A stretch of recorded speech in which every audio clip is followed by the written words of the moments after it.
وكان الله غفورا رحيما. ومن تاب وعمل صالحا فإنه يتوب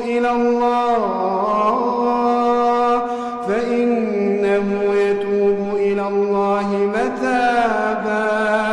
والذين لا يشهدون الزور وإذا مروا باللغو مروا كراما. والذين إذا ذكروا بآيات ربهم